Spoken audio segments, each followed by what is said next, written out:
I fought like a maniac and took down the world's most powerful four-winged demon. Just when I thought, that's it, it's over, bam. The sky throws in a plot twist. A freaking eight-winged demon shows up, stronger than anything I've ever seen. Turns out, the four wings, not the final form, these demons can evolve.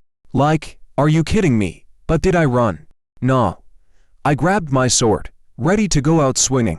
The girl next to me didn't think I had a shot, but she still gave me one last kiss. Probably because she thought, well, this is gonna be your goodbye kiss. Now, let me take you back. 2.5 years ago, 3 demons dropped in on our empire like a bad surprise party. In no time, our strongest warriors were wiped out.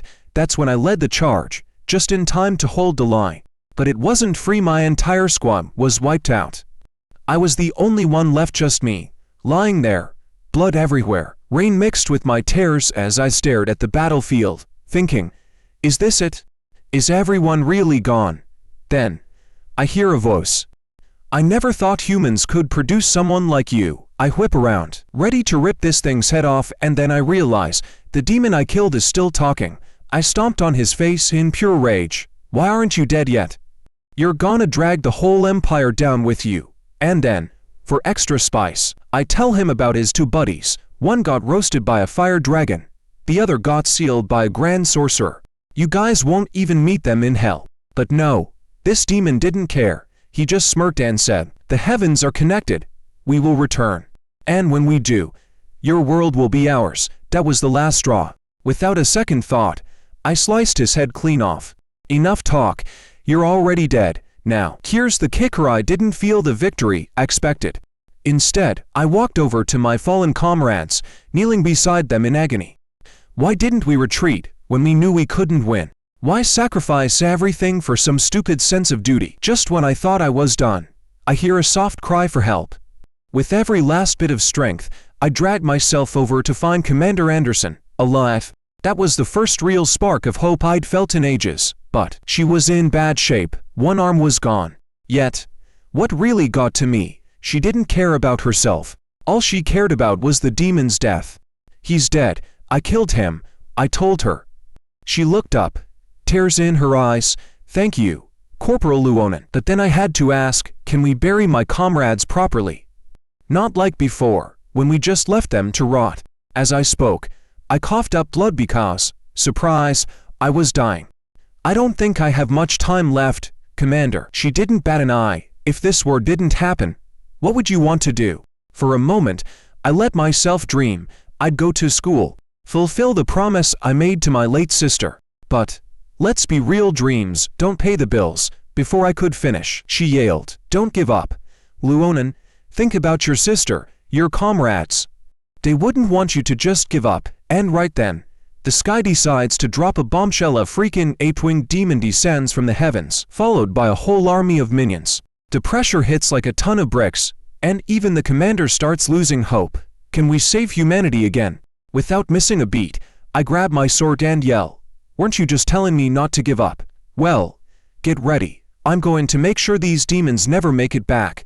The commander stares at me, stunned. That thing, do we really have a chance? I smirk, like a cockroach. You can't kill me that easily. And then, out of nowhere, she leans in, presses something into my mouth. A bead. This is your last shot.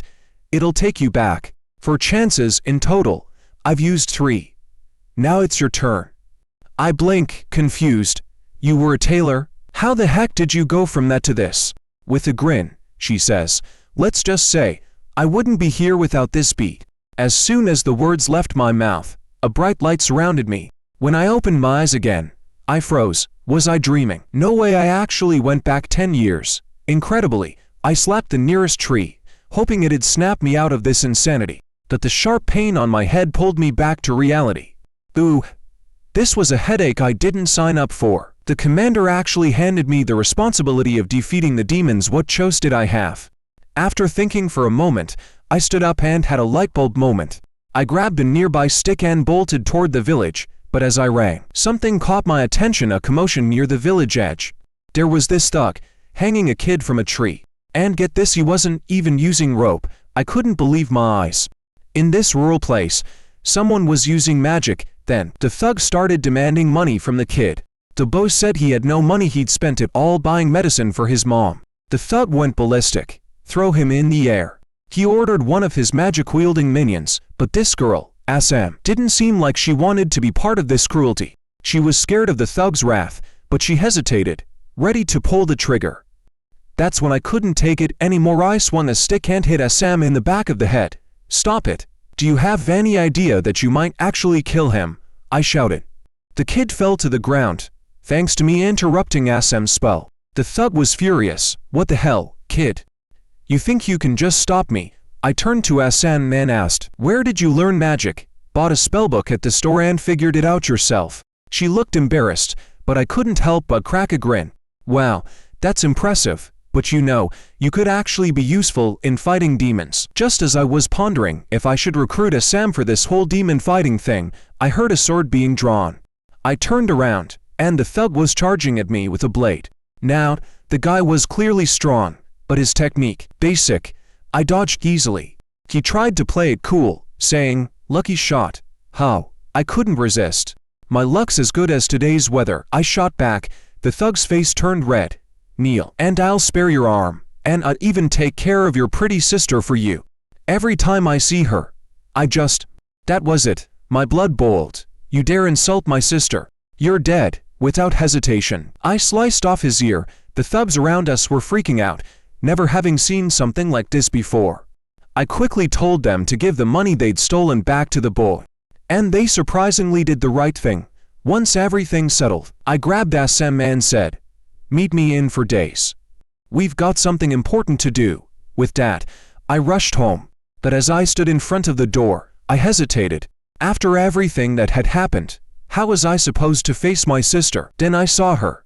Her sweet smile was like a beacon, and I simply said, I'm home. My sister, who was practically glowing with happiness, had a giant bouquet of flowers waiting for me. She was thrilled to see me, probably because I'd always been so cold and never gave her anything. So, to make up for it, she went all out, cooked my favorite meal. I was happy, of course, but also overwhelmed by her enthusiasm. She was like a 200-pound child, bouncing off the walls. I asked her how old she was, and when she told me she was 20, I realized I still had 10 years to prepare for the demon invasion. What are you asking that for? Did your brain short-circuit? She joked. I grabbed her hand and said, I want to go to the Royal Academy to study. When my sister heard that, she practically flipped out. She ran into the house, leaping like a kid. Moments later, she came out with a bucket, and inside the bucket, it was full of heavy gold coins. I was speechless. Where the heck did you get all this gold? She put her hands on her hips proudly. I've been saving for 2.5 years. It's for you to go to the academy. But here's the kicker, this gold wasn't nearly enough for the Phillips Royal Academy. That place was the crème de la crème. World-class teachers, royal funding, and most importantly they produced 3 famous geniuses, Grand Commander Anderson, Swordmaster Schulafin, and Witch Winter. If I wanted to have any chance of defeating the demons in 10 years, the Royal Academy was my only option. The next day, I headed straight for the spot where I met Assam yesterday. Show me your magic, I said. Do your thing again like you did yesterday. I just want to see what you're working with. But Assam didn't look too thrilled. I don't want to hurt you, don't worry. I smirked. That little bit of magic of yours is nothing in front of me. Assam hesitated but finally muttered some incomprehensible incantations, and soon enough, her magic kicked in. Suddenly, I felt like I had wings, invisible wings, and I soared higher and higher. I couldn't believe my luck. I had struck gold. Who knew she had such talent? 10 years from now, against flying demons, oh yeah, I was definitely adding some points to our odds. I grinned. You're mine now, I said, even though she had no idea what that meant. She didn't know it yet, but she had a rare gift. Just then, Assam started to struggle. Can I let you down now? I smirked and pulled out my sword, slicing through her magic midair. Quoch, I landed safely. This was a showstopper. Assam stared at me in disbelief. You can actually break magic. I gave her a light punch on the shoulder. Oh, that's nothing, just a party trick. Let's pretend you didn't see that. Honestly, I had no idea why my sword was so special. Not only could it sever magic, but I'd also used it to take down giants. No big deal. I thought. I'll figure it out later. Right now, there were more important things to do. I tossed my bag to Assam. Hurry up, we need to finish before sunrise. Once we're done, we can walk right into the Phillips Royal Academy. Assam looked skeptical. Really? The Royal Academy? But they only accept geniuses, right? You're a sword genius. But what about me? What do I have to offer? I gave her a serious look, as if I was imparting some life-altering wisdom. I know you've got the kind of naive optimism only a college kid could have, but it's never too late to start working hard. Otherwise, you'll spend your whole life being mediocre. In no time, Assam seemed to get the hint, blushing and saying, I'll try my best. Oh yeah, I thought. Mission complete. A short while later, we arrived at the goblin camp. Despite them all being asleep, it was still dangerous business. But my goal was simple: use the goblins' treasure for our own benefit. Alright, show me what you can do, I urged. Use your magic to pull out their treasure. Assam looked around at the goblins, their faces contorted in their sleep, and panicked. What if we wake them up? Then we're done for. I smirked and casually wrapped an arm around her waist. If we want to get into the Royal Academy, we need two things: battle experience and a hefty amount of money. Don't you want to hit two birds with one stone? Do you have a better idea? Assam sighed. Fine, I'll do it, but don't blame me if this goes wrong. I threw open the level 3 backpack, just fill it up, and we're good to go. Assam had no choice but to obey. With magic flowing, goblin treasure slowly, but surely started dropping into the bag. But to keep things quiet and not disturb the goblin's beauty sleep, Assam was giving it all she had. What I didn't expect was that she would overachieve. Before long, she'd filled not one, but two giant bags with treasure. I couldn't help but poke her head, grinning. Nice work. I had no idea things would go this smoothly. Turns out, Assam was pretty talented in this area. Looks like she'd be my perfect little helper. Soon enough, I packed up the treasure, ready to leave, just when I thought everything was fine. A group of people suddenly started shouting and charging toward us. Out of nowhere, I felt like something was about to go terribly wrong. Who the heck yells like that in the middle of a forest at night? Could they be from some unusual human research institute?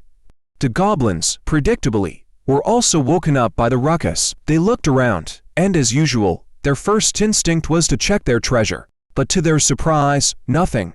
It was all gone. They immediately woke up the rest of the goblins and started discussing what happened to their loot. Then, one eagle-eyed goblin spotted us. Did those stupid humans steal it? Before he finished, they all rushed at us, furious. Assam, not used to such chaos, froze in fear and collapsed onto the ground. I shrugged. Well, if we just gave the treasure back and apologized, maybe they'd let us go, right? I silently drew my sword. You think we have the money to pay for that tuition? Assam's face instantly went blank. Of course not. I glanced at the sword in my hand made from cheap steel. It would probably be ruined after cutting down these goblins, but it'd do the job. The goblins were charging toward us quickly, and I couldn't help but grin. I raised my sword and went straight at them. In the blink of an eye, the entire group of goblins was wiped out. Assam was stunned. What? He's that strong. She couldn't believe what just happened. I had killed 3 goblins in one move, and before she could even blink, their arms were already on the ground. I knew you were strong, but not this strong. Assam muttered, wide-eye. Are you even human? I interrupted her thoughts. What's with the staring? We're done here. Let's go home. I thought everything would be smooth sailing from there, but of course, life had other plans. This was just getting frustrating. I shook my sore shoulder. Guess I need to work out more. I'm not used to this body from 10 years ago. Assam suddenly asked, who were those shouting people?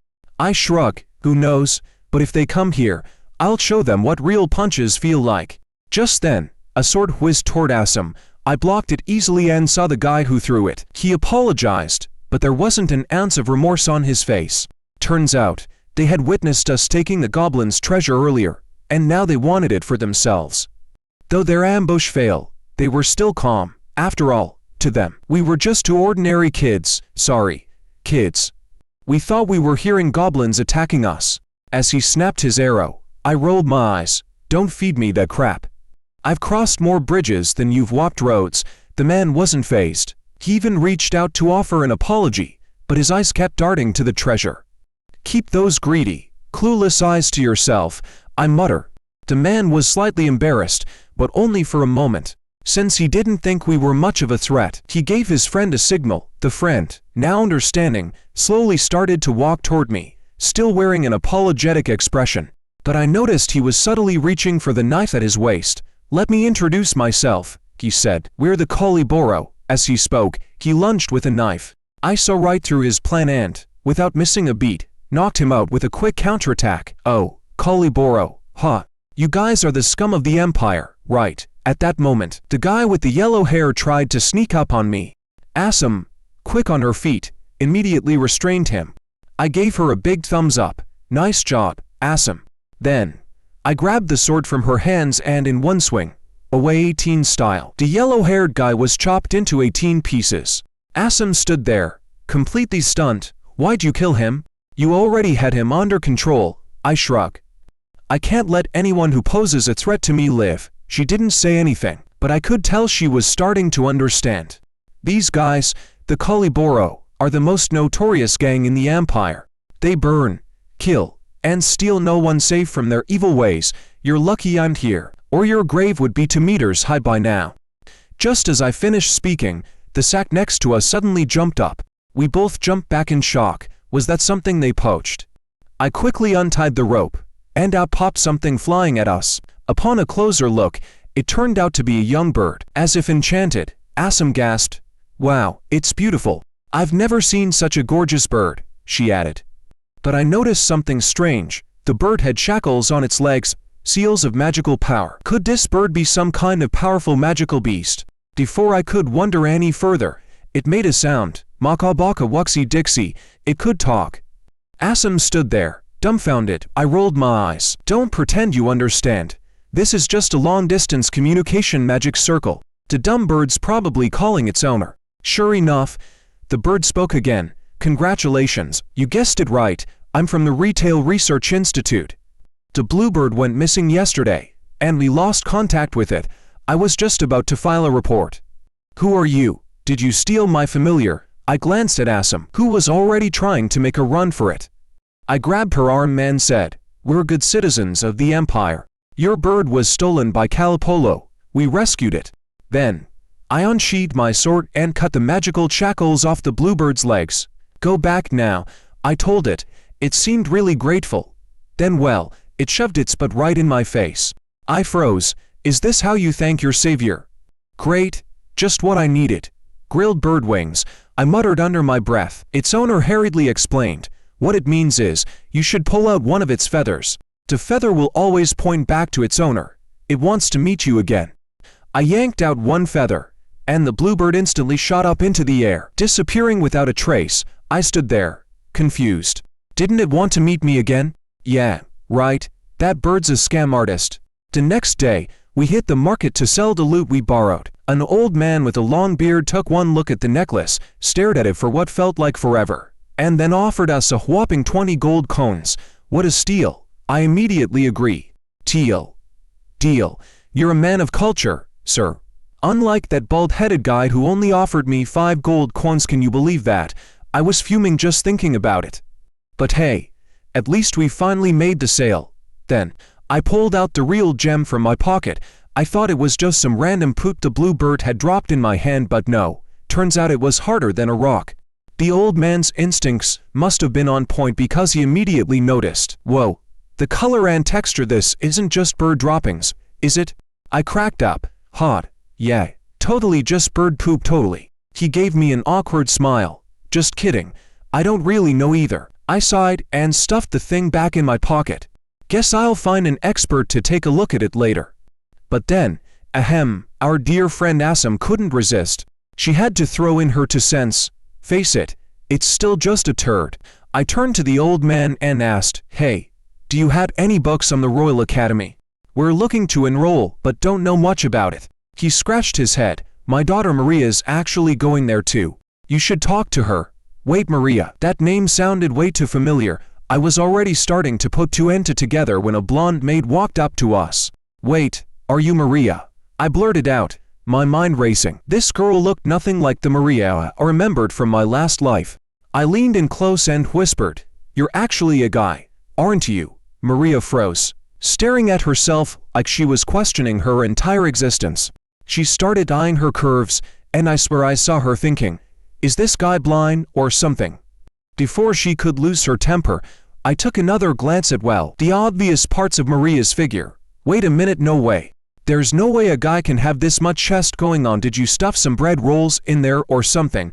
Before I could finish the sentence, Maria slapped me upside the head. Shut up, you idiot. Bam.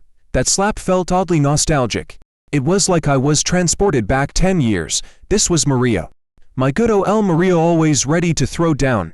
In my previous life, Maria was an earl. No heirs, no fancy nobility crap, just a good old drinking buddy who loved to throw back some beers with regular soldiers. But the moment anyone mentioned flirting or love life, Maria would turn into a beast. 1 punch, 2 punches, it didn't matter. She'd wreck anyone who dared talk about it. I'd always wanted to ask why, but I wasn't about to test the limits of her punches. Then, the next time I saw Maria, she had already died fighting demons. I never thought I'd see her again, but here she was, standing in front of me. I couldn't help but laugh, but that only made Maria more angry. You're laughing. You've seen this before, she yelled. Without missing a beat, she swung a giant punch at my head. Let's see how funny you think this is. I was ready. Bring it on. And we were back at it, tussling like it was the good old days. Assam and the others stood there, wide-eyed. Are they seriously fighting each other right now? Before long, the sun began to set, and we were all sitting in the camp, catching our breath. Assam looked at us both, still puzzled. You two were just trying to kill each other, like 5 minutes ago. Now you're all chill and chatting like old friends. What gives? I pulled out the sword and wand we borrowed from the goblins. Hey, check these out. Are they any good? Maria grabbed the sword, inspecting it like she was about to appraise some rare treasure. Carrying all these weapons, don't you find it inconvenient? I shrug. Can't help it, I'm just extra. She looked over the swords, nodding approvingly. These are good quality, especially this black iron sword. It's flexible but strong, should last you a while. Then she noticed the wand. Wait, this wand has a rare magic stone embedded in it. You don't mind if I ask, is this girl a wizard? She asked, pointing to Assam. Assam grinned and puffed out her chest. Yep, I'm a cute little wizard. I couldn't help but laugh at her enthusiasm. She is a wizard, all right. Maria looked at her in shock. Wait, you're a magic controller. That's super rare. Assam blushed. Well, I do control magic maybe. Maria's jaw dropped. You're one of those rare magic controllers. That's amazing. Assam scratched her head, embarrassed. Wait, am I really that amazing? Then Maria turned serious. You guys are planning to take the entrance test for the Royal Academy, right? Do you have any combat skills ready? Wait, there's a test for combat skills. I was caught off guard. Maria nodded. Yeah, before you can even think about getting in, you need to pass both theoretical and practical exams. The practical exam involves showing off some serious combat skills. Nobles usually demonstrate family techniques, while regular people tend to show off magic. I interrupted her, but I'm a swordsman. I just need to show off my sword skills, right? Maria looked at me like I had 3 heads. Swordsmen have to know magic. That's the Royal Academy's bare minimum. You don't know any magic. Really? I stared blankly at her. What's magic? Maria facepalmed. Oh my gods, where are you from? A village. You seriously don't know anything. All right. Let me show you how it works. She grabbed 2 swords off the table. Here. I'll borrow your sword. Let me show you magic in action. She swung at me in a blur. Hot. This is magic speed. Baby. I easily blocked her attack and knocked her back with a swift sword strike.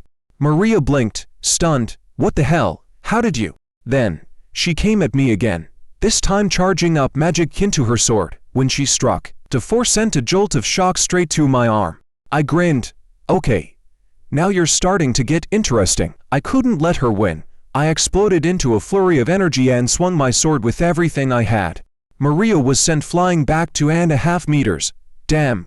You've got some real chops. I looked over at Maria. Not bad, but your balance needs some work. I turned to leave. Gotta go. See ya. Maria raised her sword, still fired up. What? You think you won? You better think again. I smirked and made her count down. 3, 2, 1. And crack. Maria's sword shattered in an instant.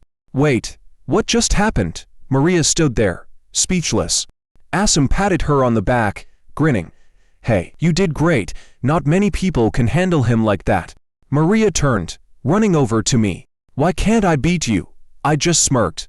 It's because you're trying to fight with magic. I'm all about raw power. The next day, Maria showed up with the compensation, a gold coin and 2 giant bags of books. The gold coin. I get that, but what's with all the books? She smirked. The Royal Academy exam's coming up soon. You sure you don't need to cram some basic knowledge? Why are you helping me? I asked, raising an eyebrow. I know how merchants work, they're all about profit. Then I pulled out my sword, giving her a menacing look. You think you can slice me up for my stuff? Maria laughed. Free? Free. You don't appreciate my kindness, I grumbled, but took the books. Fine, fine. I'll take them, I'm grateful. She waved off my sarcasm.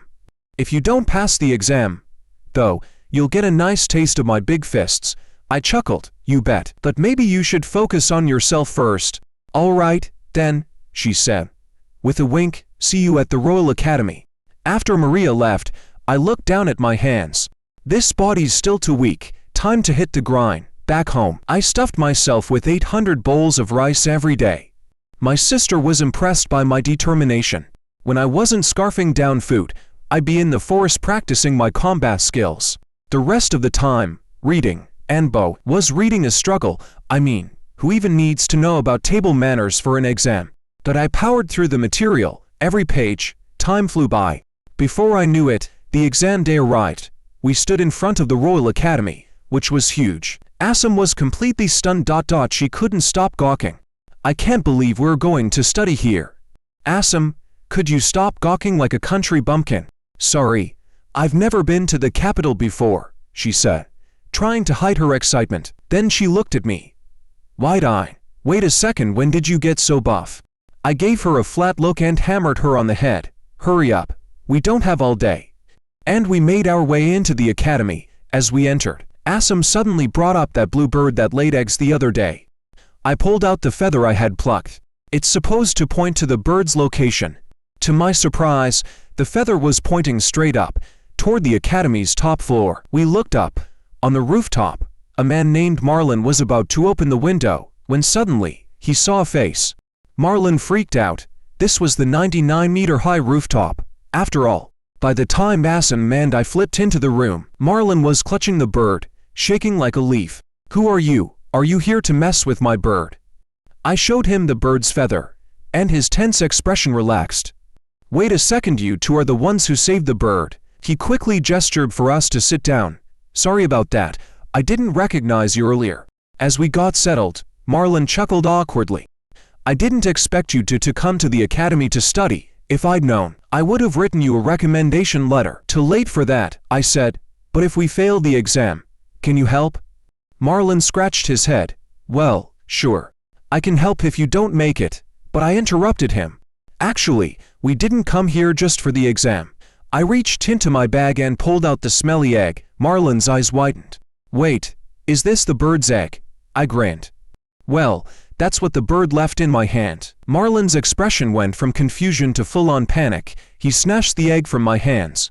It's not just any egg, he said, sweating. This is a dream bird's egg, he went on. If you channel fire magic into it, it could hatch a phoenix, but if it's in a monster's nest, it might turn into a monster itself. I stared at the egg in shock. Marlon's expression grew more serious. This egg is powerful. It contains an immense amount of magic swirling inside it. It's practically alive. I was floored. This little egg has that much magic in it. Marlon's face was stone serious now. You need to take care of it. The dream bird only lays one egg in its lifetime, but it chose you. The bird chirped in approval. I nodded solemnly, looking at the egg in my hands. I'll take care of it. I'm curious to see what it'll hatch into. As I stood up to leave, Marlon stopped me. The bird started chirping loudly, like it was trying to warn me about something.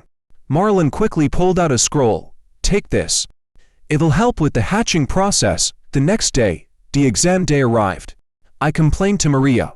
Bored out of my mind. I've been waiting for nearly 2.5 years, and still no sign of my turn. Maria was unfazed.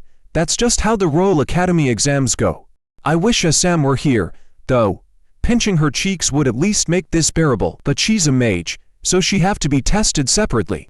Hopefully, she won't start crying. As I was thinking about whether SM would be scared on her own, the examiner called my name. I got up to report for the test. Relax, Maria said. Just do what I taught you. If you fail, don't come back here and embarrass yourself. I waved her off. Focus on yourself, Maria. I turned and seriously told her, I'll be back soon. Before long, I entered the exam hall. There were 5 professors from the Royal Academy sitting at the front. The one in the center was Grand Mage Craciel, the headmaster. On the left was Master Swordsman Nibiros, his powerful aura pressing down on me, but I didn't flinch. I bowed respectfully to the professors. Your opponent is the dummy in front of you. Show us your combat skills. I glanced at the dummy briefly, didn't know much about it. So, I decided to show quick sword draw slash. That should be enough for a dummy, right? Professor Blondie laughed. This little one has no mana and still thinks he can break the dummy's defense. Bold. I'll give you that. Professor White agreed. Probably a country bumpkin. Can't blame him for not knowing. This dummy is a product of magical engineering. Not only is its defense incredible, but it can also regenerate. Even the genius Shulafin couldn't leave a scratch on it. He might as well split his sword in half. I ignored their mockery, took my stance, and released my aura. Then, in a flash, I drew my sword and executed the slash. In an instant, it was over. To the professors, it might not seem impressive, and they even chuckled. But 2.5 seconds later, there was a series of 3 crisp metallic clangs from the dummy. The headmaster froze, and Master Swordsman Nibiros stood up, rushing at me with murderous intent, sword raised to my neck. Where did you learn this sword play? I remained calm as a mountain. Teacher, you scared me. Nibiros' face darkened. Where did you learn this swordsmanship? I was confused. What do you mean? No one taught me, I said. Nibiros immediately switched questions. Did you see my sword play just now? I nodded. Yes. You were amazing. You pulled your sword and struck 3 times in an instant. Exactly. Just like you showed. But do you think this is the Royal Academy? You deliberately slowed down the last slash. Did you think we wouldn't catch it? I almost dumbfoundedly stood there. I slowed down the last slash to avoid injuring myself, not because I was looking down on the teacher. But seeing Nibiros' furious expression, I realized my explanation wouldn't be convincing. The headmaster awkwardly looked elsewhere. Professors Blondie and White nodded seriously. We should have noticed something. Nibiros put away his sword and slowly returned to his seat. After you enter the academy, I'll personally train you. Even seated, Nibiros couldn't calm down. The headmaster looked at Nibiros, grinning. How rare. He actually wants to personally teach a student. Looks like Nibiros has a soft spot for talent. He turned to me and informed me that I passed the exam. But there was still one more question. What is your reason for coming to the Royal Academy? I lowered my head, the scenes of battle flashing in my mind, and then blurted out. For everything I need to protect to overthrow the heavens. After answering, I left the exam hall. To overthrow the heavens, the headmaster chuckled. Such a bold statement from a newcomer. Professor Blondie approached, whispering, What did that kid do to earn such attention from you and Nibiros? Nothing much, just an incredible talent. Just then, the dummy I had just slashed crumbled and fell to the ground. The 2 professors stood there, stunned. I can't believe I'm witnessing the birth of a new swordsman capable of defeating the dummy in my lifetime. Truly unbelievable. I stood outside the exam hall, dumbfounded, replaying the scene. That great swordsman, there's no way my past self could have defeated him. So coming to the Royal Academy was the best choice. Here, I'll definitely grow stronger. Smiling, I walked toward the written exam room. Having studied hard for a month, I was confident this would be a breeze, but when I finished the exam, I was stunned. What the hell are these questions? All that studying felt completely useless. Maria looked at me, also dumbfounded. What's with that face? Did you not study for a month? To my surprise, SM hesitantly spoke up. The 2 bags of books you gave him, one was for warriors and the other for mages. He must have taken the mage one. Maria froze when she heard this. You didn't even realize what you were reading. I just felt stupid. But Maria, not wanting me to feel bad, pulled me close and comforted me. Don't worry, the skills test is the most important, you'll be fine. Soon, the results of the exam were announced. Everyone eagerly awaited their names to appear on the list. Assam was 12th in practice and 1st in the duel, passing both. Maria was 9th in practice and 9th in the duel, also passing. The two of them exchanged looks and, after 2.5 seconds, they excitedly hugged each other. We passed, Assam scoffed. First place.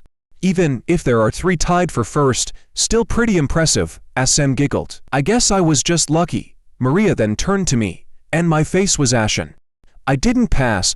The two stared at me in disbelief. No way, check again. But I had already checked it 80 times. Just then, there was a loud explosion nearby. A phoenix had appeared.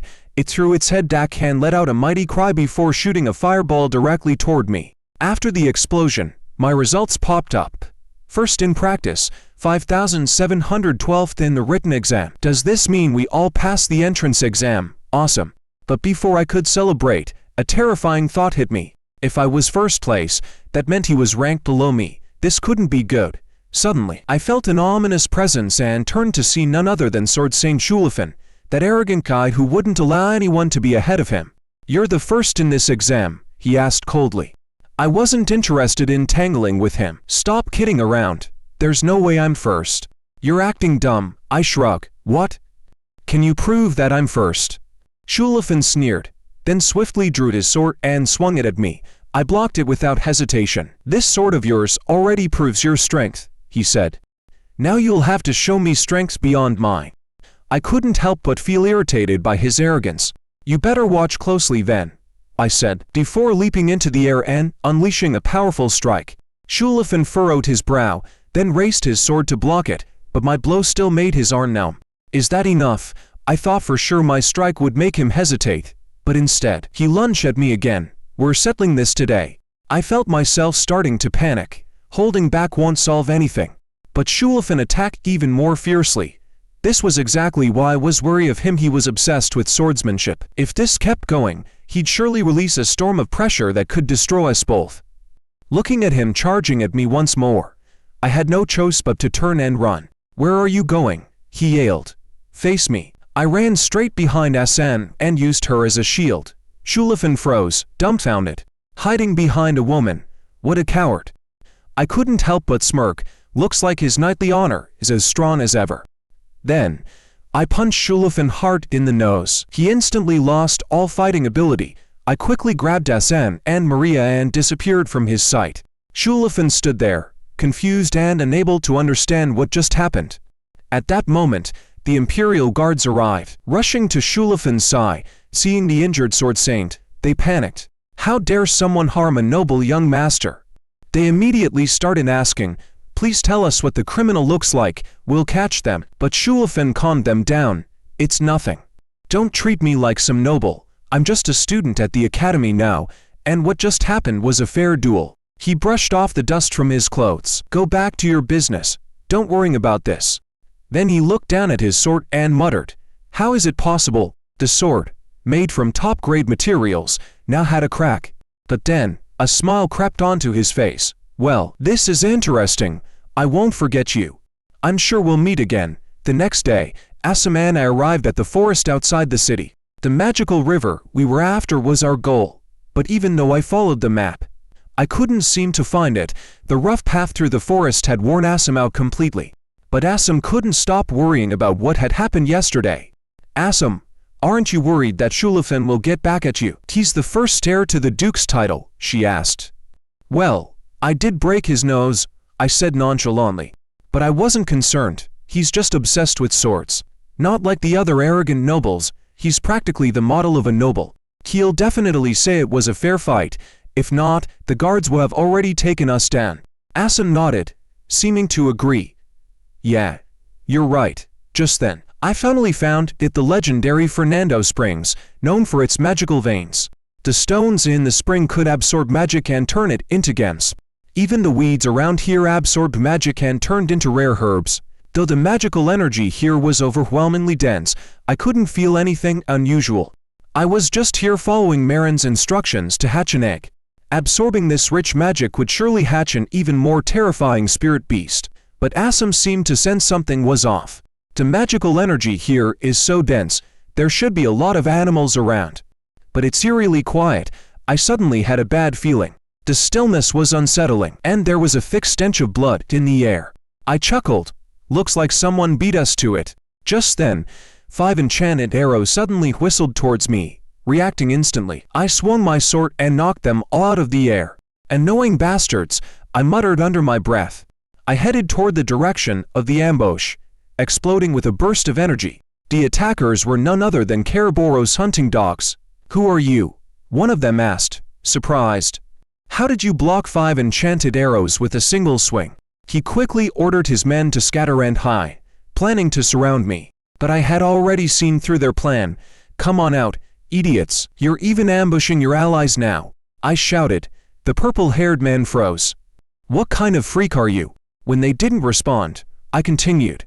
"Listen up, I'm Adamo, the youngest hunting dog of Anwhite." At this, they seemed to relax a little, but the purple-haired guy was still suspicious. "A kid like you, you're on the same level as me?" He squinted at me, clearly skeptical. "How do you know so much about our inner workings?" I smiled. "Actually, I learned these secrets back in my past life when I was in the demon hunting division. There was a guy named Anwhite. He was so powerful in Keraboro that he became a Wolf-level hunter. He often bragged about his achievements, and I still remember the arrows he was proud of. If you still don't believe me, why don't you call out your Wolf and we'll talk?" I grinned, knowing I had the upper hand now. I wasn't like them. They were too dumb to realize it. The purple-haired man snapped. Furious, he drew his blade, but I just shrugged. "You're the type of idiot who kills on a whim. You won't end well." Just then, one of his subordinates grabbed him. "If what he says is true, killing him would bring Adama's vengeance. We should report this to the Wolf." Their argument alerted the Wolf hiding in the shadows.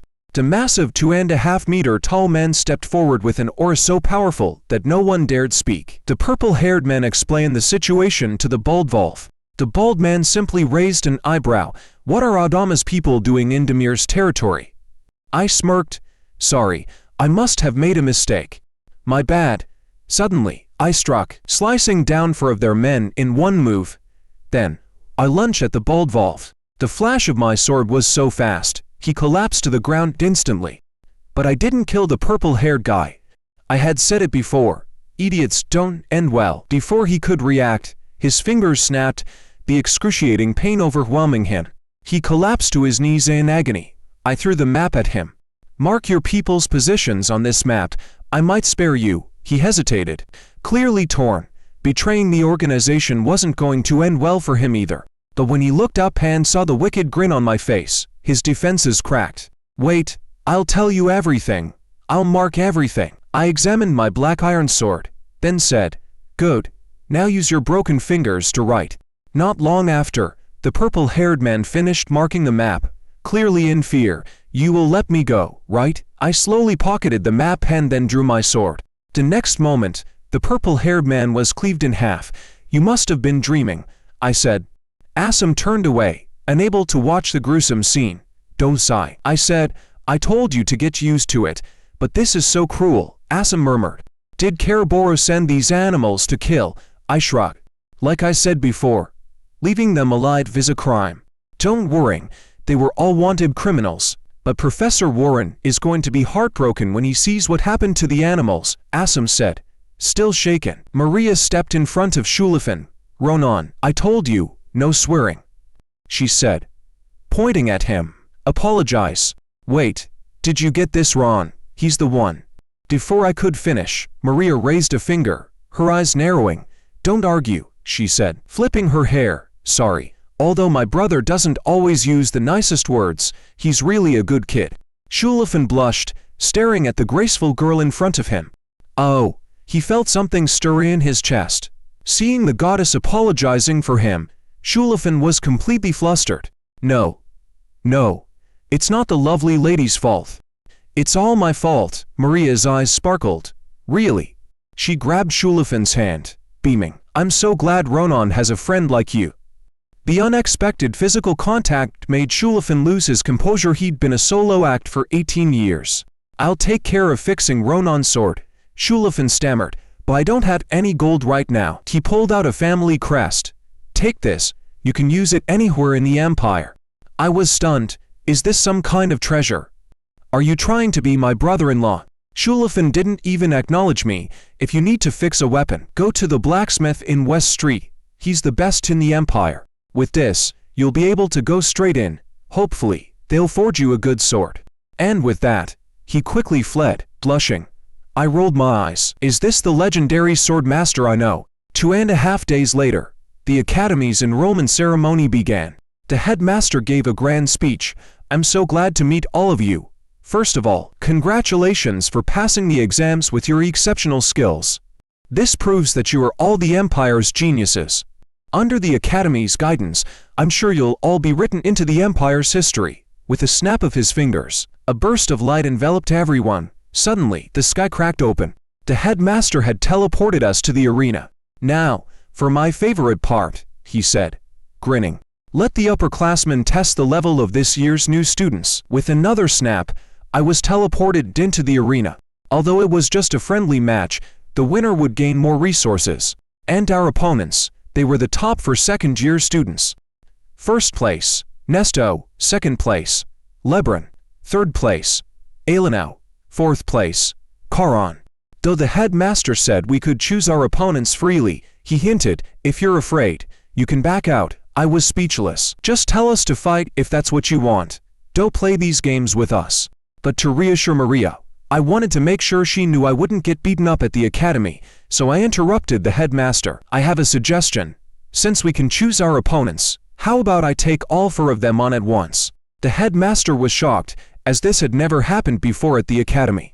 He turned to Professor Nibiros. What do you think of his suggestion? Nibiros shrugged. Let him try. If anything goes wrong, I'll step in. So, I got my wish to face all 4 of them at once. But when they heard my challenge, they gave me a look that screamed, "This guy's trouble." Elena smirked. You'll see just how big our fists are. Nesto, however, gave a warning. Don't underestimate any opponent. From the start, go all out. With that, they all got into battle stance. Maria, though, was concerned. If you're in danger, just surrender. I waved her off with a smile. For you, Maria, I'm sorry, but it's time to take you guys on. As soon as the words left my mouth, Nesto dashed forward, sword raised, aiming for my face. I leaned back just in time to dodge, before I could even process her speed. Gino, wielding twin blades, was already right in front of me. I barely managed to deflect her strike, but then, Karen wasn't far behind, lunging with a spear straight at me. With the spear tip just 0.01 centimeters away. I blocked it by crossing my sword in front of my chest. The blow sent me stumbling back to 8.5 meters. I hadn't expected such perfect teamwork, and just then, Lebron raised his heavy sword, appearing behind me. For your arrogance, you'll pay the price, he said. I could feel the weight of his strike. And the others closed in too. They were strong, no doubt about it.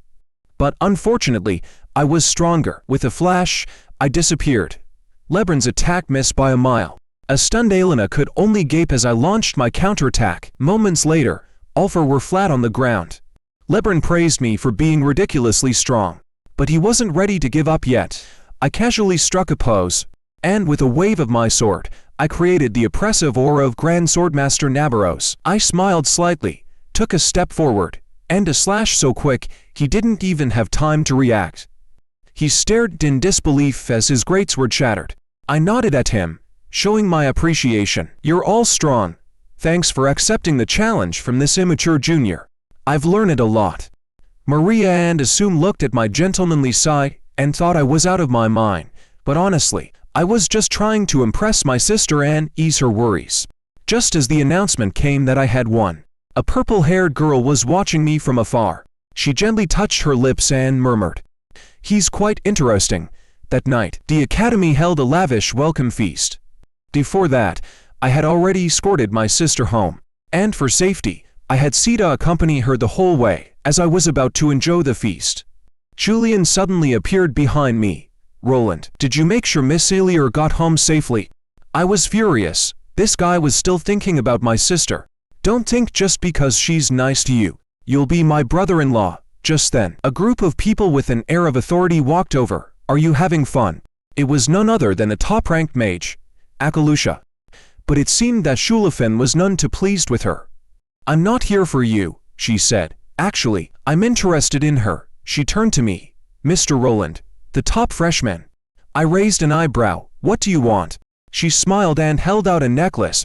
This is an invitation, just for you. I almost declined, but she urged me to think it over. Akalusha's family valued talent and offered opportunities for promising individuals to join, helping them solidify their position as one of the Empire's two main pillars. In my past life, I had also received an invitation from the Commander-in-Chief, Androzen. Akalusha mentioned that to join her family, I have to pass the Patriarch's test. But she was confident I breezed through it.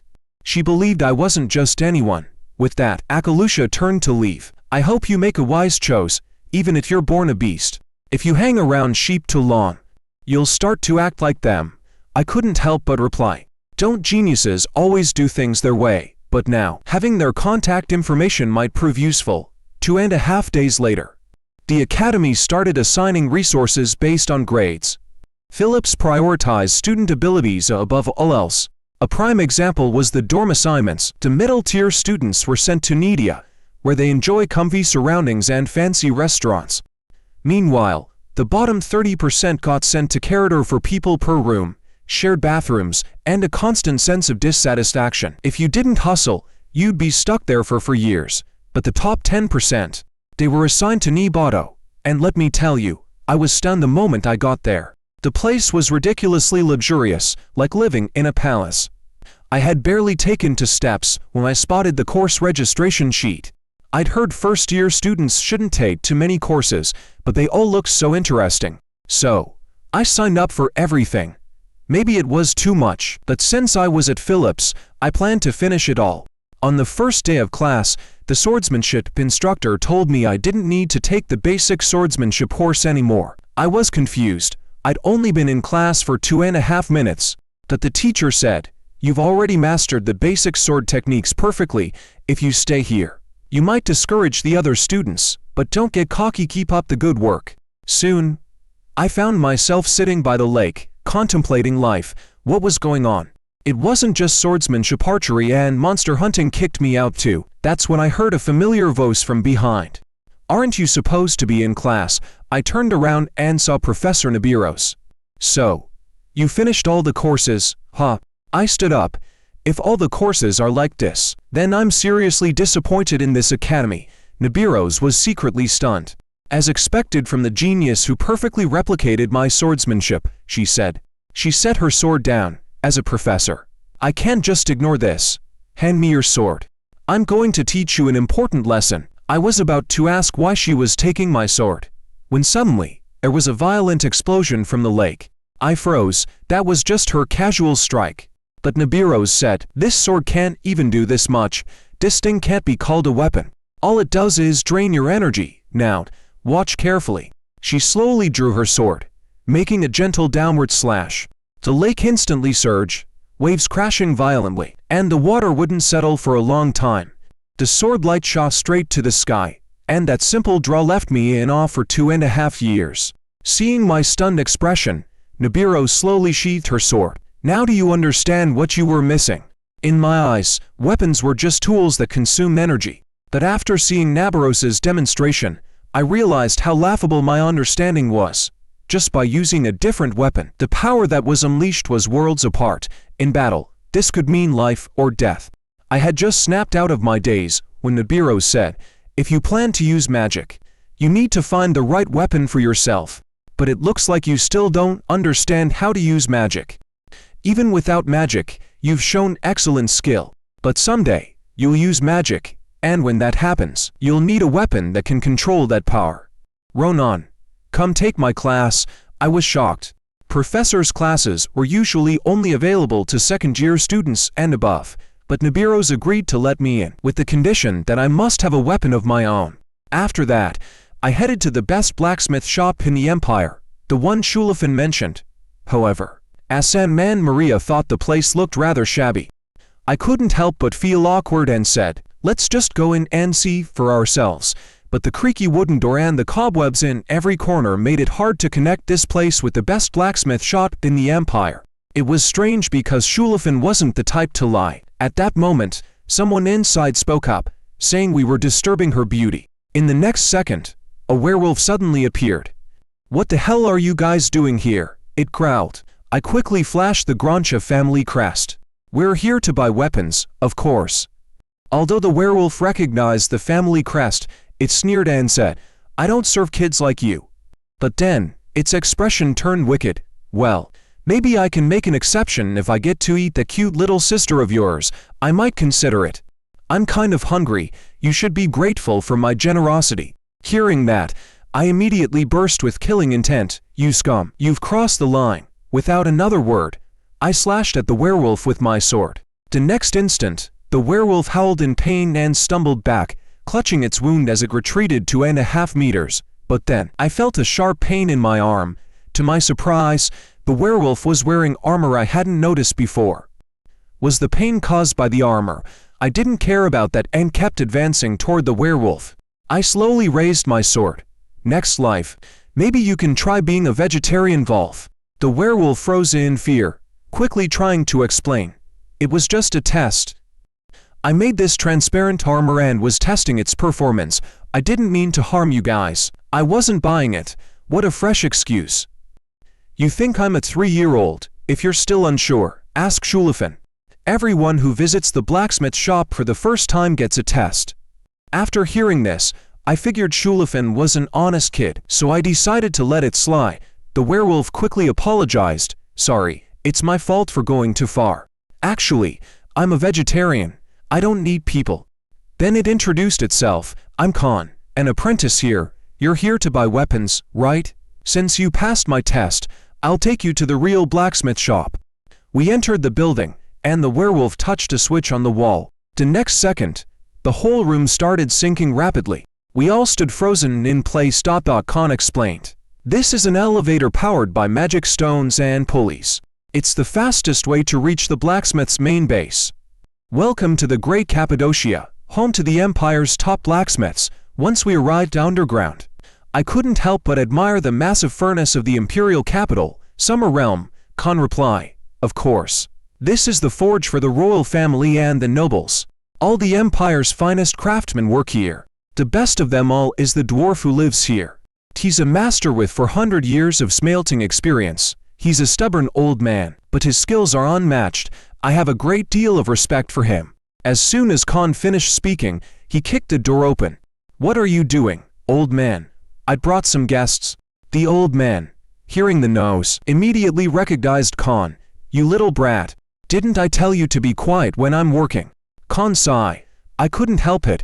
The door was blocked by weapons."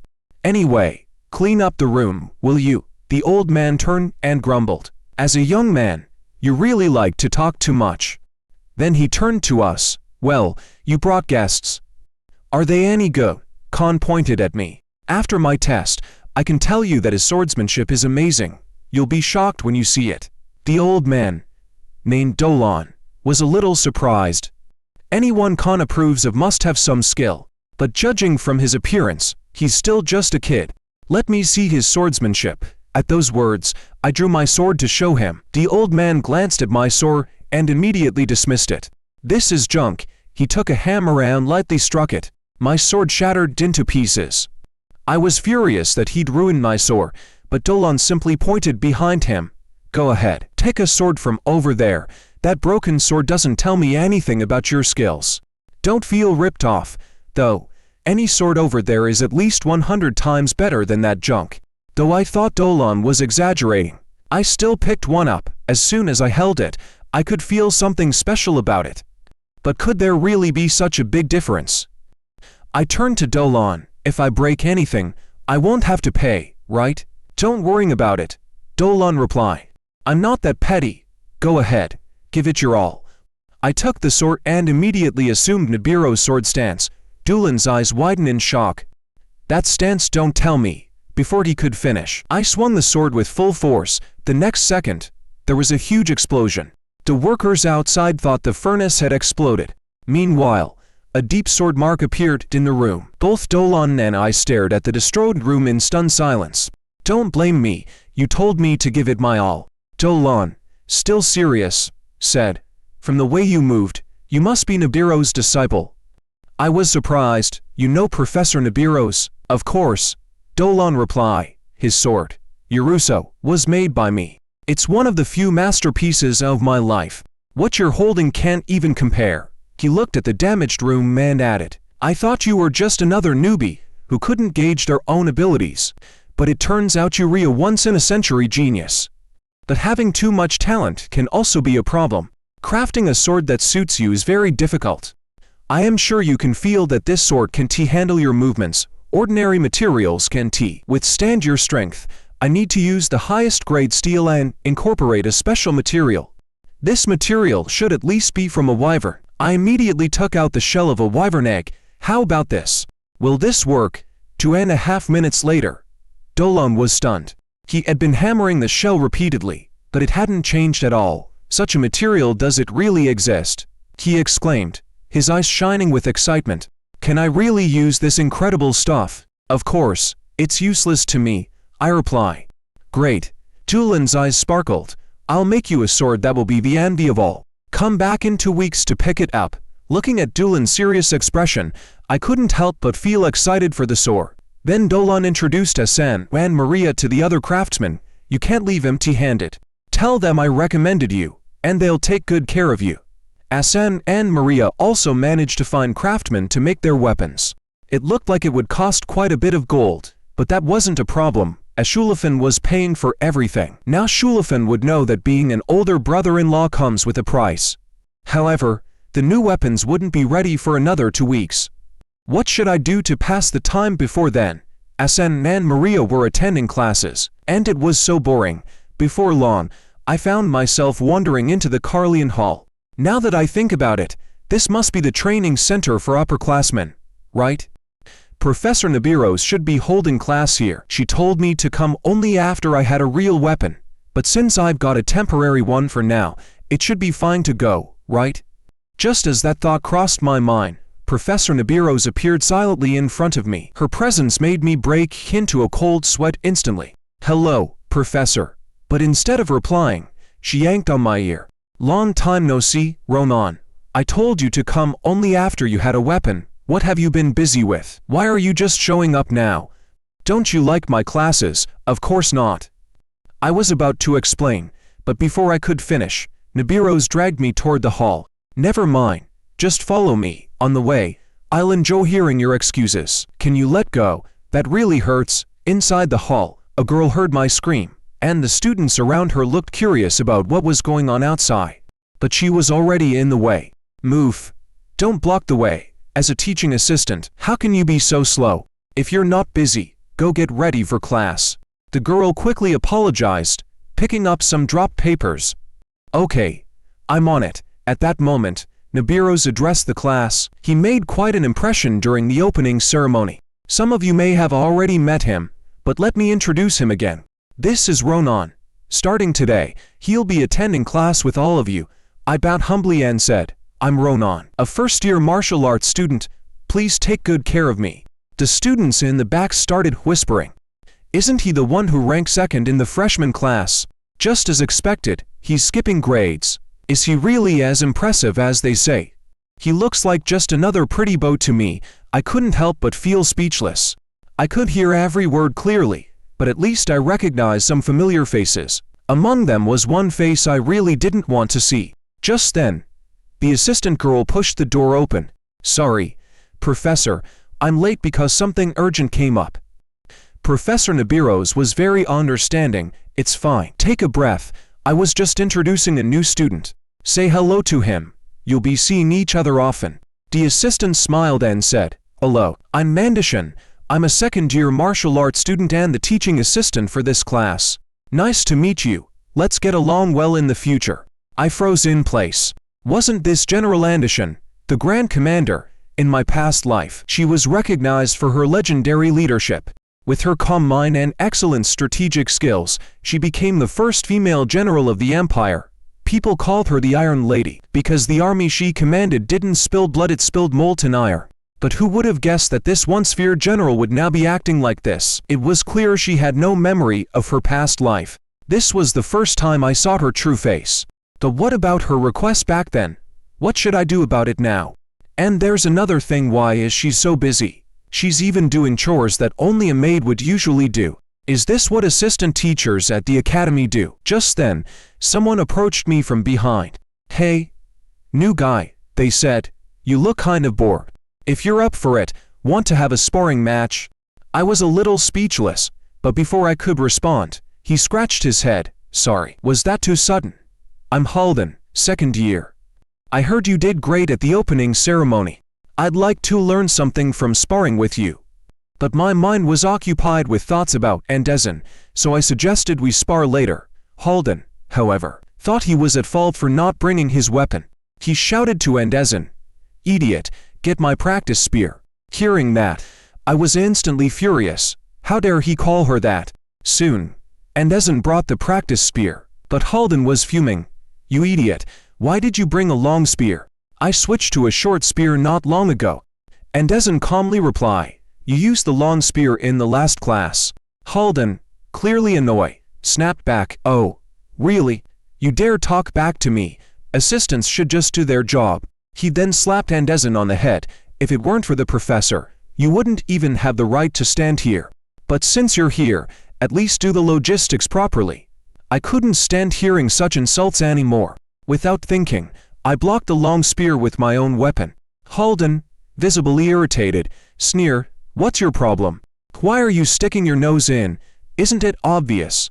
Let's spar now. I'll make sure you remember this day, you little piece of trash. He raised an eyebrow and smirked. Wait, did you know her already? Or are you both just some lowly peasants?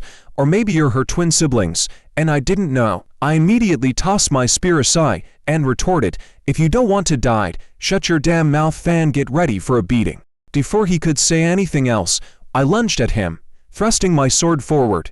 The moment we made contact, Halden froze. He couldn't comprehend how I could unleash such power without using magic. My strike broke his spear cleanly in half.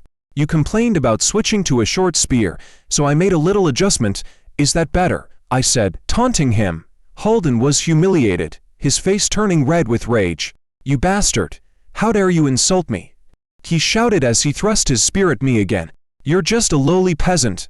Do you think you can get away with this? After you've done this to me, the spear was only 0.01 centimeters from me, and the tip suddenly snapped off. In the next moment, the entire spear shattered into pieces, and I reappeared right in front of him. I'll be fine, I said coldly, but you'll be lucky if you leave here with your head still attached. Before he could react, I launched a flurry of attacks, throwing him off balance. One sword strike hit his face, another slammed into his side, and I didn't forget his face either. With my rapid assault, Halden was left disoriented, barely recognizing his own mother. Watching him fall flat, I sneered. You're lucky this is the academy. If I met you outside, you'd already be meeting your maker. The surrounding students were stunned. Halden had lost. A top-tier third-year student was no match for me. Even in one round, I stepped toward them, then pointed my sword at a woman who was holding a towel. Next, you're the one with the towel, huh? I sneered. You don't even have the decency to show some respect. If your towel's dirty, clean it yourself. Why should others do it for you? Do you think the assistant is your personal servant? The woman, intimidated by my fierce demeanor, was scared out of her wits. But I showed no mercy. Come here, I'm going to smash your nose in. Just as I was about to make a move, Andershan suddenly stepped in front of me. I don't know why you're doing this, but honestly, I'm fine. Just calm down. She looked serious. I have my principles and my limits, so step aside, assistant. If it were anyone else, I could hold back. But if it's you getting disrespected, whether by these punks or anyone else, I won't let it slide, at least in the Empire. You shouldn't be treated like this. With that, I shoved Andershan aside. I'm not backing down until I knock them all down. Just then, Professor Nabaroth spoke up, her commanding presence stopping me dead in my tracks. I'm not going to make you take responsibility for the injuries, because in a real fight, there's far worse. But if you escalate this any further, I won't stand by." The moment she spoke, I could feel the pressure, like a predator was watching me. Unable to move, frozen in place, I finally realized just how terrifying the Sword Saint's power really was. "Ronan, you need to understand. What you're doing can't be justified as justice. And as the course leader, I can't allow this to derail the lesson." Her words made me even angrier. "So you knew exactly what the assistant has been through, yet you're choosing to stand by and do nothing." Nabarath's response was cold. "My relationship with the assistant is none of your business. And this is your final warning." "Ronan," I was fuming now. "Whatever. I have my own things to protect. And I don't care whether you're the strongest Sword Saint or not. My answer stays the same. Get out of my way. Anyone who stands in my way will be crushed." Nabarath seemed resigned. "You're really impossible." And with that, she let out a wave of sorrowful energy. And in an instant, I was crushed to the ground, unconscious. In my dream, I remembered something I once asked Andershan. "Why does everyone avoid the commander? Yet you voluntarily took up that position." Andershan's reply was calm. "You'll understand one day. Some things can't be forced." Back then, I didn't understand what she meant, but now, I finally got it. It was the weight of the mission she carried. Soldier Ronan. For someone burdened with such a responsibility. "I'm truly sorry. Please, never forgive me." I woke up with a start, and just as I did, I heard a familiar voice. Andershan leaned in. "Ronan, did you have a nightmare?" "Wait, what?" "Is this the feeling of a heart racing, looking at the beauty before me? She was once the Iron Lady of the Empire. How could I have such thoughts?" I quickly asked, "Why are you so close to me? Do you want to cuddle?" Andershan looked confused. "What's cuddle?" I awkwardly scratched my head. "On nothing. Just a greeting from my hometown." Then I quickly changed the topic. "Is this the hospital?" Andershan didn't seem to catch anything strange. "Yeah, the professor told me to bring you here. She also said she correct your behavior in class next time." The thought of the professor's terrifying power made me freeze up. Damn it, looks like I'm in for a beating. I groaned. "Can I just faint again?" Andershan almost laughed. "Ronan, tell me, were you so angry because of me?" I stammered. Was I that obvious? "I'm a gentleman, after all." Andershan burst out laughing, but then she lowered her head, her tone turning serious. "It's not just about Harlden. Please don't hate them too much. I can understand how they feel." I sat up, shocked. "How can you say that? As an assistant, you've done so many things you shouldn't have done. Since we're talking about it, tell me, why did you become an assistant in the first place? Don't you find the professor's actions strange? How can someone we call a mentor turn a blind eye to all this, even though she knows it's happening every day?" Andershan chuckled bitterly. "If that's what you mean, please don't misunderstand the professor. Everything that's happened, I asked for it." Her face grew serious. "I've been granted privileges don't deserve. After all, only those at the expert level can join the professor's class." I couldn't believe it. The commander was using that incredible battlefield aura in the past. And now she's this weak. Before I could think too much, Andershan continued. "So I personally asked the professor for help. I ignore any special treatment she gets me, because I don't want to burden her. She's already accepted me as her assistant, and as I enjoy these privileges, I know I must pay the price." Her hands clenched tightly. "For now, I can handle it, but I still appreciate you helping me out today." Andershan put her head in her hands. I thought I'd gotten used to everything, but today's events still left me shaken. I felt a pang in my chest. "Is this why you've been going through all this trouble? Because you want to become the commander of the Empire?" Andershan froze, shocked, her eyes wide. "How did you know? Is it that obvious?" She laughed nervously. "Well, I know I'm lacking a lot, but my dream is to become the Empire's commander. I know it sounds reckless, coming from someone who's not even at the expert level yet, but I won't give up. I may not look it, but I'm confident in my knowledge of military science and tactics. And every day, I work hard to learn." Before I could say anything else, it was already time for the class to end. Andershan had to go, but not before reminding me to rest before heading home. "Thanks for taking care of me today, senior." Andershan gave me a smile as she left. "No problem, see you next class." But just as Andershan left, I fell into deep thought. In my past life, she told me to stop her from doing meaningless things, to just be a tailor. But now what does she want me to do, Commander? 2 weeks later, Elder Duolong notified me to pick up the sword. But as soon as I walked into the blacksmith shop, I was already fuming. Wasn't he the one who called me here? Why is there no one here? What kind of lousy service is this? I kicked a helmet that was in my way. Why's everything blocking my path? Don't they clean up? Is this really how they treat customers? Maria and Assam looked a bit frightened. What's wrong with him lately? Why is he so edgy? I turned to them and said, if that's the case, let's just go down ourselves. Maria tried to stop me. Don't act on an impulse. But I told her to shut up and just follow me. I walked into the room and pressed the elevator button. That old man doesn't even know the basics of customer service. When I meet him, I'll teach him a thing or two. Before I could finish speaking, my eyes widened. The massive underground city now looked like a hellish nightmare. What the hell happened here? Assam pointed in the distance. Ronan, look over there. A huge rock giant was chasing after the blacksmiths, and it looked like they were about to be caught. What should we do? Assam asked. I turned to Assam and asked, what do you think?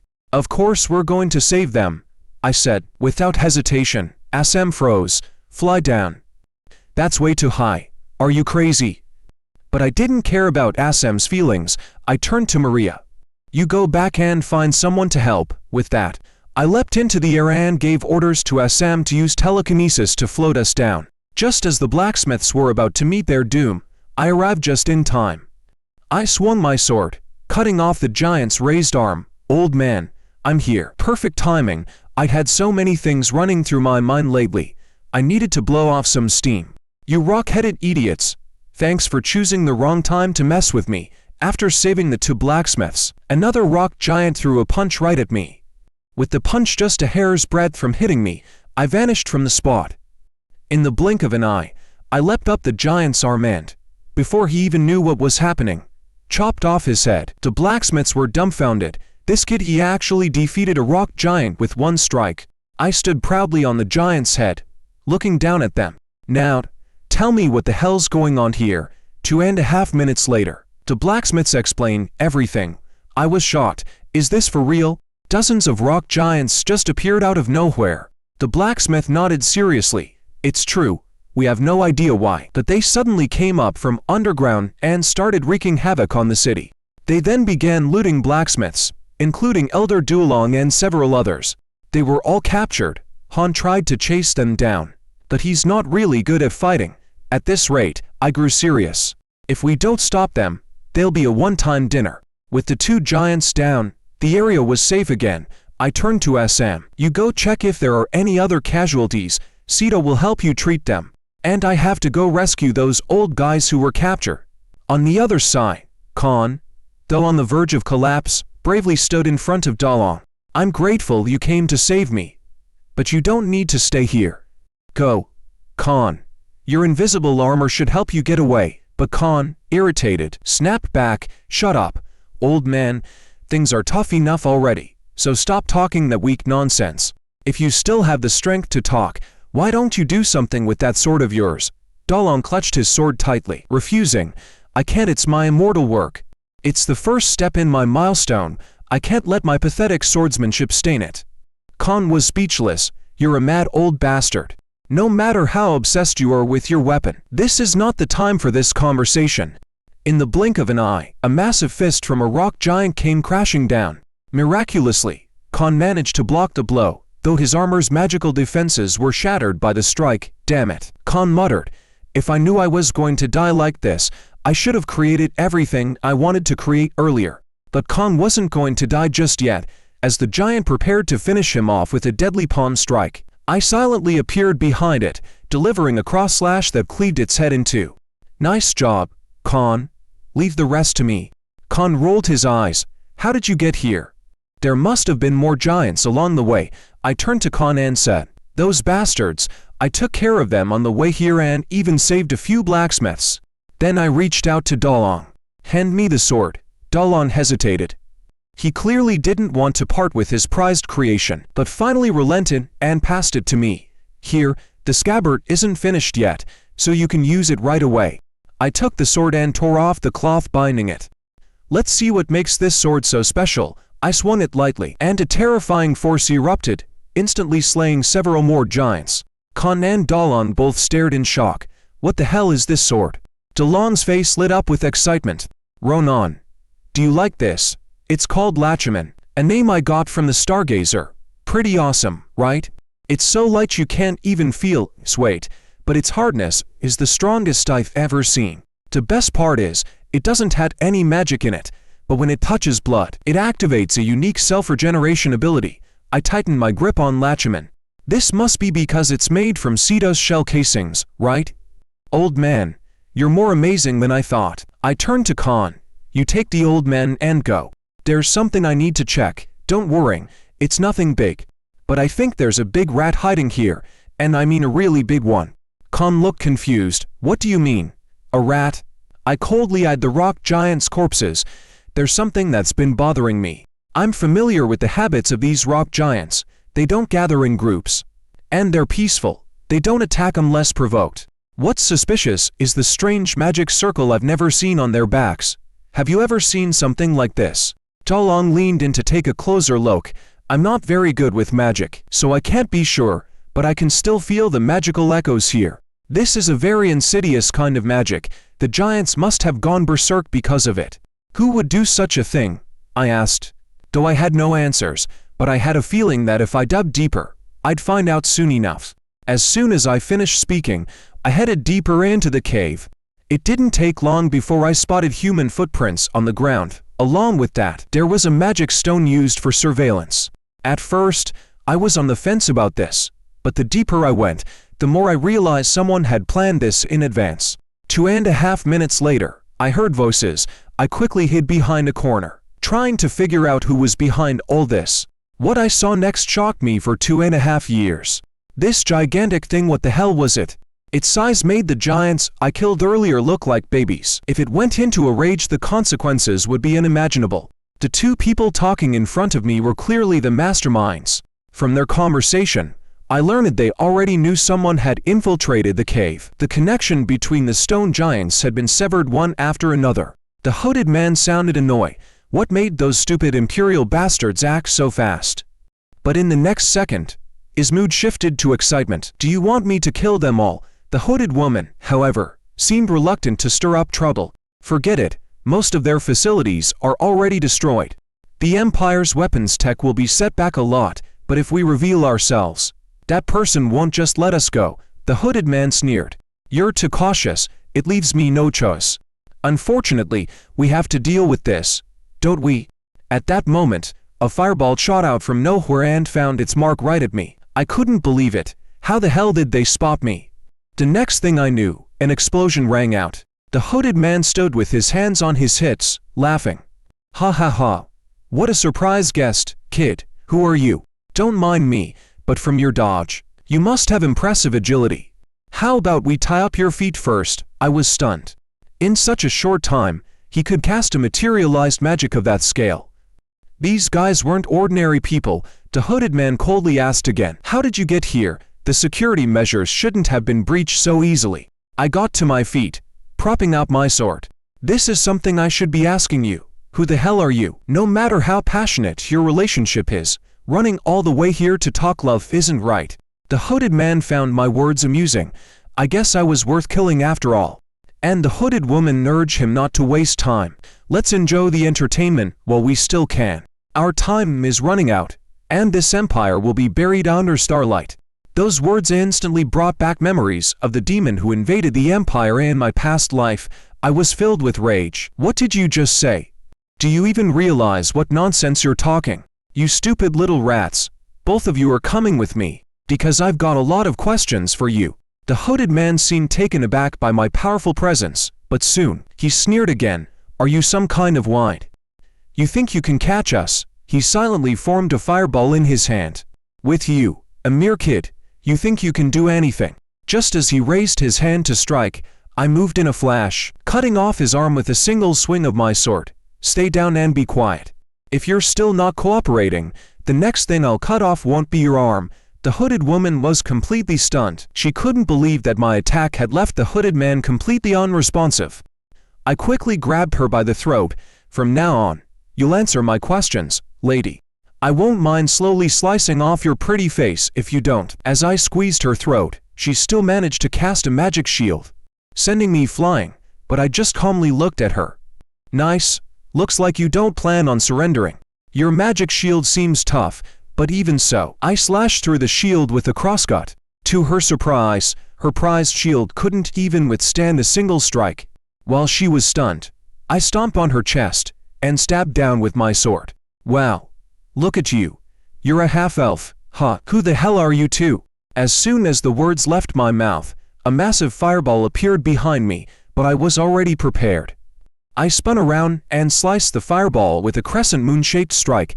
To my surprise, the fireball came from the man whose arm I had just severed. I distinctly remember cutting off your arm. And what's up with your disgusting appearance? The man gritted his teeth and growled, "Damn brat, stay away from her." But before I could respond, I drove my sword into the woman's thigh. Looks like you still haven't grasped the situation. You're both done for. Neither of you will escape. Make your choice, I continued, coldly. Either come with me quietly, or I'll give this little elf a demonstration on limb removal. Think she regenerate like you did? The man, though clearly furious, reluctantly agreed. I nodded, pulling out my sword. Good choice. I didn't want to keep killing, but if you die, it'll be troublesome. But just then, the woman flashed a strange smile. Before I could react, I froze in place. A giant's fist suddenly came swinging at me, though I barely blocked it with my sword. The force sent me flying 12 meters and slammed me deep into the ground. The woman sneered, "I owe you one. If it weren't for your attack diverting his attention, I wouldn't have had the chance to activate the giant. Though I only managed to activate his arm, that brat is definitely severely injured."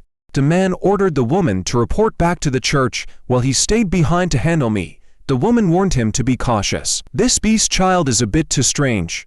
The man grew serious. He's not a child. If I don't kill him now, he'll undoubtedly become a huge threat. As soon as he finished speaking, I disappeared from his sight. Before the man could react, I severed all 4 of his limbs. You think you can escape? I said coldly. I already told you, I have many questions for you both. The woman stared in shock. How can you still move after such severe injuries? She quickly took out a scroll and began casting. I steadied myself with my sword, refusing to let them leave. But just as I spoke, an overwhelming, terrifying presence surged through my body. I suddenly found that I couldn't control my movements. A portal appeared behind the woman, and she glared at me. Get ready, I'm going to learn everything about you. Then I'll destroy them, all of your family, lovers, and friends. They'll all die painfully in front of you. Fear surged within me at her words. I couldn't let her leave, or everything would happen again like before. Everyone would leave me. With great effort, I stretched out my arm, trying to stop her. Come back, I said, come back. Just then, a voice rang out. He's right, come back now. The woman, trying to escape, suddenly froze. I smiled grimly. I have a lot of questions too, but first, let me confirm something. You're the one who angered my precious apprentice, right? You're the one who tried to kill those close to him. Well then, try killing me. Turning to Professor Nibiros, I couldn't believe the timing. She had almost escaped. Nibiros stepped forward. I heard something big happened. Didn't expect to see you here. You're still talking, so I guess you're alive, Van. Well, now let's deal with the current problem, he said, reaching out to grab the woman. The woman's face drained of color. How could she be here? Nibiros pinched the woman's jaw. You did things you shouldn't have, but what makes me the most angry is that you hurt my cute apprentice. You can look forward to your future and keep your eyes wide open. The woman's will finally broke. Yes, I'm sorry. With that, she collapsed unconscious. Good job, Ronan, Nibiros said. I'll report this matter directly to the Empire. But what I'm more concerned about is what Nibiros said about the future. Did you mean the Rodaland prison? Why so late? As expected, they would be imprisoned in Rodaland, a floating prison in the middle of the sea, known as the Fortress of Screams. It housed criminals who resisted the Empire and used any means possible to extract confessions. Teacher, I asked eagerly, Let me join in the interrogation. Nibiros hesitated, then reluctantly agreed. Just this once, but only because you've begged me so much. On the other side, reinforcements were already treating the craftsman. Maria had finished her work. It seemed like things were finally getting resolved, right, Assam? Assam and Sita were both completely exhausted, but Assam was still worried about my safety. Just then, I appeared behind them. Maria, Assam looking for me? I had heard about their efforts on my way back. I heard you did a great job. When Maria arrived with the reinforcements, Assam and Sita had already treated more than half of the craftsmen buried under the rubble. They told me I was covered in injuries and insisted I get treated, but I'd already patched myself up. Now, I was more concerned about those two. Go rest, I have some things to deal with. 2.5 hours later, on the cliffs of Greeno Forest, the guards from the Roldran prison had arrived. Hello, Miss Nibiros, we received the Empire's orders to escort these criminals, one of them said, nodding at the two on the ground. This one has some kind of miraculous healing ability, so be sure to interrogate him thoroughly. The interrogator seemed pleased. Our interrogators will be quite happy. It's been a while since we've had something this interesting. We'll be on our way then, said the guard. Once the interrogation is over, we'll contact you. We hope you continue working for the Empire's peace. Don't worry, it won't take long. We'll get them talking soon enough. We'll let you know when we do. All right. Thank you, Professor. With the Empire's support, the restoration of Cappadocia proceeded smoothly. I returned to the academy to continue my training under Nibiros. Days later, at the Screaming Fortress in Roldran prison. Damn it, I was so caught up in pulling teeth. I almost forgot about my lovely guests, I thought. When Edward and Hilary were finally brought to the prison, Nibiros and I arrived shortly after. We were greeted by a kind old man. Hello, I'm in charge of the prisoners' interrogation. You can call me Karaka. If you want to see the prisoners right away, please follow me. Nibiros, ever skeptical, commented, I can't believe it. How can such a kind old man be the interrogator? Well, everyone says that when they meet him for the first time, Karaka said with a chuckle. But you'll see soon enough why he's called the most terrifying nightmare. We're not far from them, he continued. So let me just give you the key points. As I suspected, they come from that place Stellar Clagel. Nibiros was taken aback. I'd never heard of that organization. Is it a crime syndicate like Kalibo? Karaka shook his head. They're far more dangerous. Their identities are unknown. From the fire that ravaged the Naranda warehouse to the explosion at the Magical Engineering Institute, they were behind last year's major incidents. Now, I've confirmed they're the masterminds. I was shocked, this bad, and I've never heard of them before. By the way, did they mention anything about Starlight or the arrival of Starlight? I asked. Karaka looked puzzled. First time I'm hearing about that. I awkwardly explained. I overheard it while capturing them. Karaka's face darkened immediately. This sounds like it's connected to their goal. The old man's anger was starting to show. His aura had shifted, becoming suddenly menacing. Before I knew it, he donned a raven mask. I get it now, he said, voice cold. You thought I'd show weakness when we first met. I can't allow that. I realized with some embarrassment that I hadn't earned their trust. I had no choice but to show more sincerity. Staring at the two men who had been tortured almost beyond recognition, I froze. Are these the same two I saw that day? At this moment, Karaka remarked, Edward's an interesting fellow. He keeps using black magic to regenerate his body. You know how to get close to a friend like that. It's simple, stab him 1,000 times a day until he can't regenerate anymore. If you're really sincere and cut off his limbs with all your might, you'll be as close as can be. That's how I see it. Then he tugged on Edward's hair. Don't tell me we're not being open with each other now. Edward, terrified, stammered, I've got no secrets, really. Karaka smirked. Then why did I hear something about Starlight just now? I hope this conversation ends here for you, but Hilary doesn't have your regeneration ability. I couldn't help but feel a sense of dread. Even in my army days, I'd never seen anything like this. Even now, you're still hiding something? Karaka growled. Then it hit me, if their identities were already exposed. Why were they still hiding things?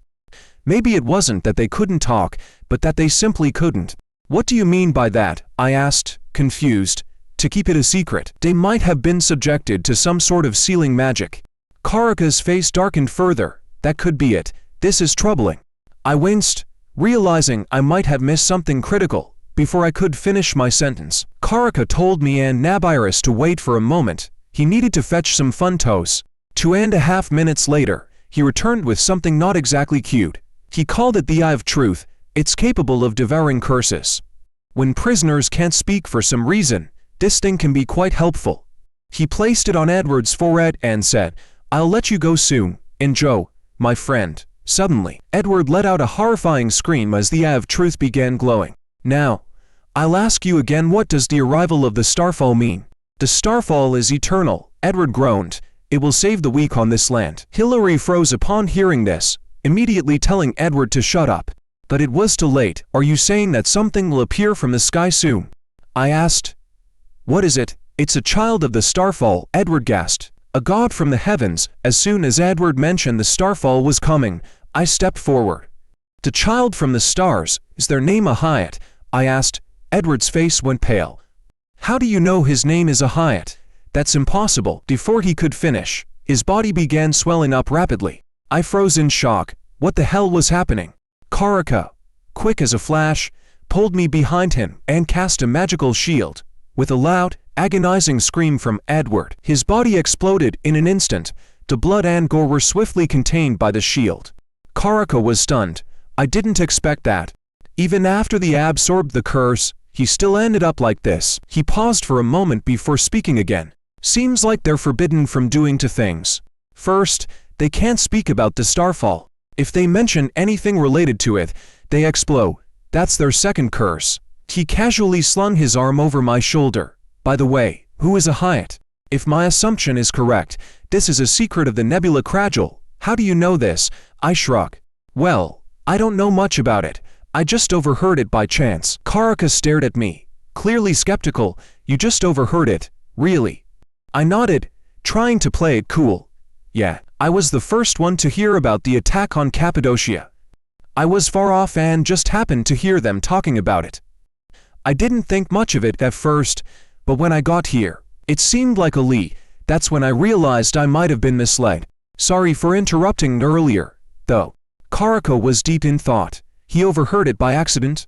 I could tell he didn't buy it. He was sure I was hiding something. The way he looked at me, it wasn't just because of those fiery eyes. It was like he was trying to piece something together about me. Nabiris drew his sword and held it to Karaka's neck. "Enough. Karaka, don't tell me you want to interrogate my student right in front of me." Karaka immediately seemed embarrassed. "Of course not. I just wanted to double-check." He apologized to me. "Sorry, Mr. Ronan. I was a bit rude just now." I shrugged it off. No harm done. But then, Karaka glanced at the Eye of Truth on the floor. "This little thing usually takes longer to die than a ghost, but now it's dead. Curious, isn't it?" I was a bit stunned. "Is it really that powerful?" "Well, if you look closely, it's actually quite cute." Karaka smirked. "Wanna pet it?" I was about to decline, but then the Eye of Truth started glowing a deep blue. "What's happening? Did it absorb the curse?" Karaka looked surprised. It didn't even get close to Hilary. "Wait, could it be him?" He handed the Eye of Truth to me, and as soon as I touched it, the blue glow intensified. In less than 2 seconds, the eye suddenly exploded in my hand. I stepped back, disgusted. What just happened? Why did it explode? Karaka stared at my hand in shock. Did it exceed the eye's limit? This shouldn't have happened. Don't be so surprised. Let me tell you, I think you've been cursed. I froze. What? Cursed? Think about it. Karaka continued. When you try to do certain things like jumping or lifting something heavy, do you ever feel like something is holding you back? I paused, thinking. Well, now that you mention it, there are some things that feel off. Karaka raised an eyebrow. If you want to hide it, I won't push further. But know this, based on the curse's strength, the one who cast it must have a strong animosity towards you. 2.5 minutes later, Karaka prepared to send Nabiris and me off. I'll take care of Hilary's interrogation, but it might take some time due to the curse. Okay, Nabiris said. Let us know as soon as you had any results. Karaka turned to me, noting how silent I was. You seem deep in thought, Mr. Ronan. Yeah, I reply, still in shock. I just realized I've been cursed using my own body after all these years. Karaka chuckled. Don't worry too much. You're a student of Phillips Academy, right? You've got a solid safety net. I gave him a confused look. What do you mean? Well, from what I know, there's someone at Phillips Academy who's been there for a while, the most powerful mage in the Empire, capable of breaking any curse in the land. Professor Secretrite.